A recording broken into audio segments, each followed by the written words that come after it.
வக்பு வாரிய சட்டத்திருத்த மசோதாவுக்கு குடியரசுத் தலைவர் திரௌபதி முர்மு ஒப்புதல் அளித்துள்ளதால் கடும் எதிர்ப்புகளுக்கு மத்தியில் திருத்தப்பட்ட வக்பு வாரிய சட்டம் அமலுக்கு வந்துள்ளது. வக்பு வாரிய சட்டத்தில் கடந்த 1995, 2013 ஆண்டுகளில் திருத்தங்கள் மேற்கொள்ளப்பட்டன.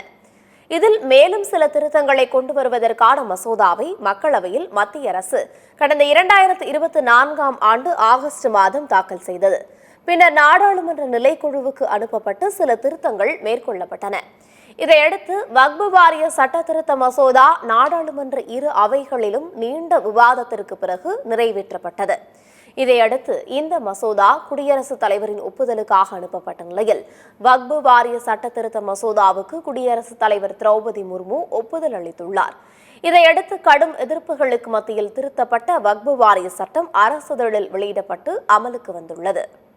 இந்த நிலையில் திருத்தப்பட்ட வக்பு வாரிய சட்டத்தை பீகாரில் அமல்படுத்த விட மாட்டோம் என்று ராஷ்டிரிய ஜனதா தள தலைவர் தேஜஸ்வி யாதவ் தெரிவித்துள்ளார். பாட்னாவில் உள்ள தனது கட்சி அலுவலகத்தில் பேசிய அவர், முஸ்லிம்களின் நல விரும்பிகளைப் போல தங்களை காட்டிக்கொள்ளும் பாஜக மற்றும் ஐக்கிய ஜனதா தளத்தின் உண்மை முகம் தற்போது வெளிச்சத்திற்கு வந்துள்ளதாக தெரிவித்துள்ளார். பீகார் முதலமைச்சர் நிதிஷ்குமார் இந்த மசோதா குறித்து ஒரு வார்த்தை கூட பேசாதது துரதிருஷ்டவசமானது என்றும் தேஜஸ்வி யாதவ் தெரிவித்துள்ளார்.